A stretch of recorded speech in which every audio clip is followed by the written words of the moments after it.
So, Yes, absolutely. Come on in. come on in. Well, I don't know, but you might be scaring them off, Betty. Listen here. Okay. Hear that?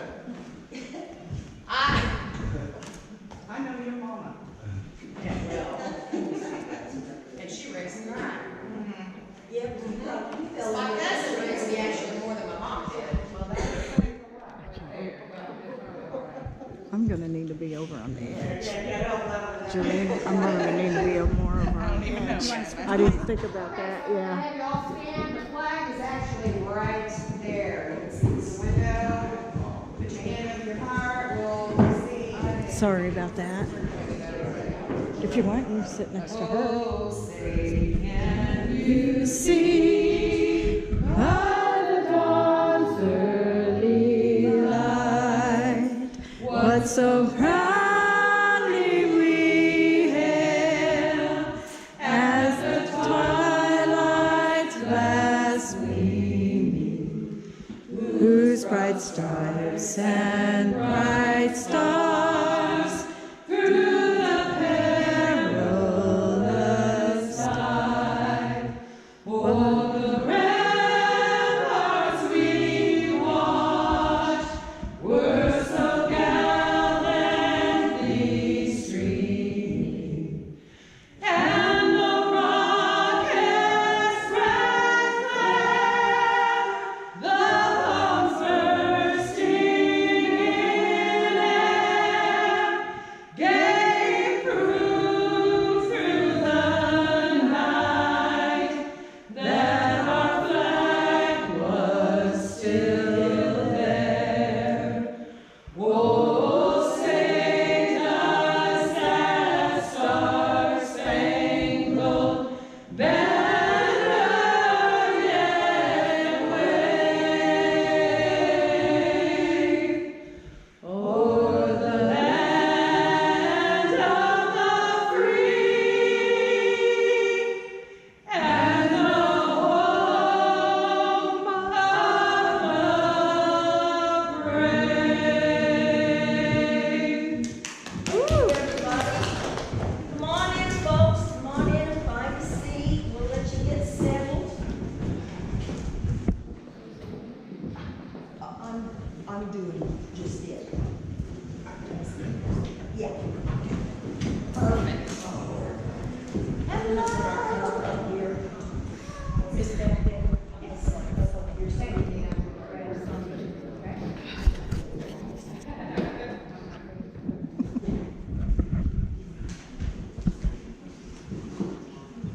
Mr. Jean? I need to come in and say something about the church. Oh, yes. Jean? Mr. Jean? Hi. You're wanted at the altar. I don't know, most of the folks have heard the history of the church a time or two already, but I'll tell a That's little bit. okay. We'd like to hear it again. Okay, all Yep, right. just Okay. have at it. This church here was built and dedicated on Christmas Day, 1884. That's a pretty old thing. You're sitting in the same pews that were there in dedication at that time. The pulpit was here, the placard on the wall was here. The organ goes back to a time frame that's not part of this church. They preferred the piano, and they had that for many years. The congregation itself was way back to the 1830s, when they came to Kentucky and Tennessee. They settled in central Missouri, in this case, northwest of Columbia, Missouri, and brought their culture and religion with them. And they met for many years in folks' homes and under trees, eventually combined with a local school and became known as the Old Schoolhouse Baptist Church. They did that for some time until the schoolhouse burned down, which presented problems. So in the early 1880s, they began to plan for this building here.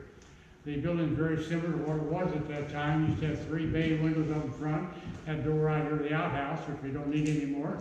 But anyway, everything is very well, pretty much intact the way it is. There's some vintage pictures in the foyer there of the 1920s, 1940s, and dedication day of 1987.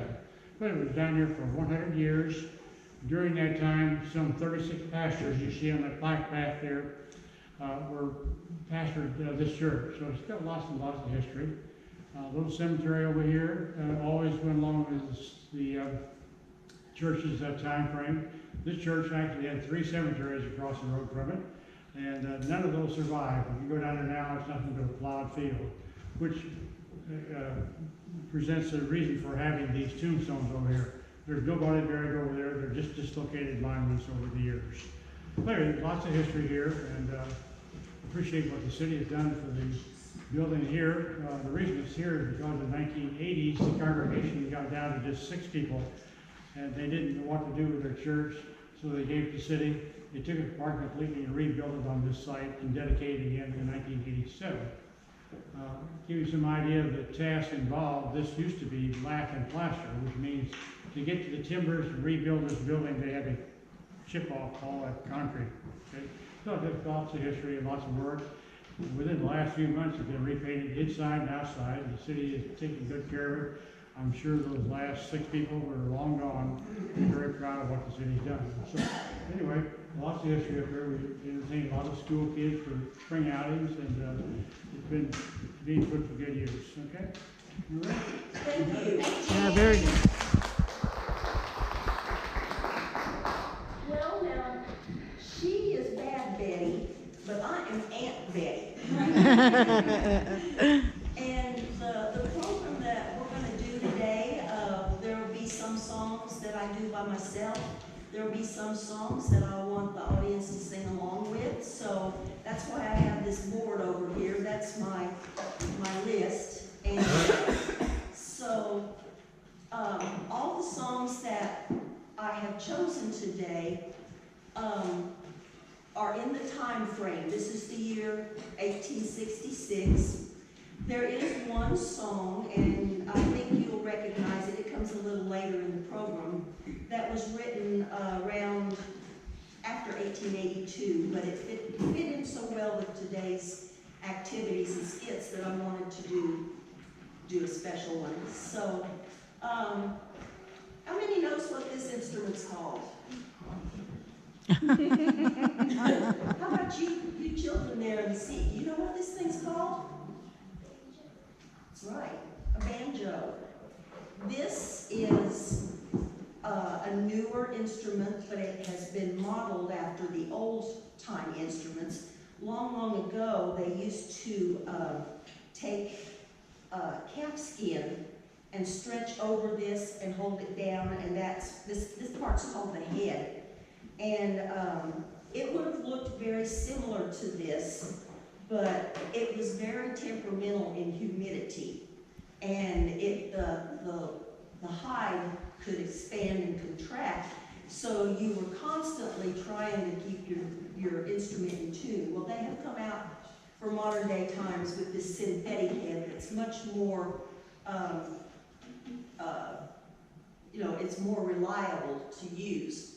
So now this is an open back banjo, and some of the newer banjos later on in the 1900s, they started putting what's called a resonator on the back, and you see those in modern day bands like bluegrass bands. But this is the old time open back. The style that I use when I play is called claw hammer, and you hold see your hand like that. It's like you're holding a hammer and you're going down.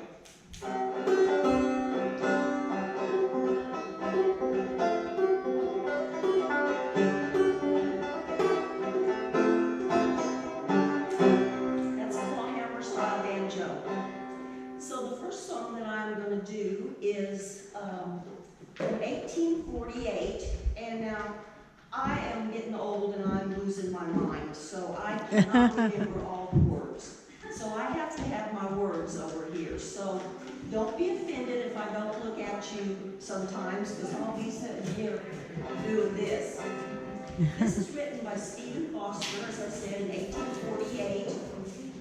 And he was a very popular songwriter in that era. He wrote lots of, he would have been the modern day, he would have been winning Grammys for his songs. He was really popular.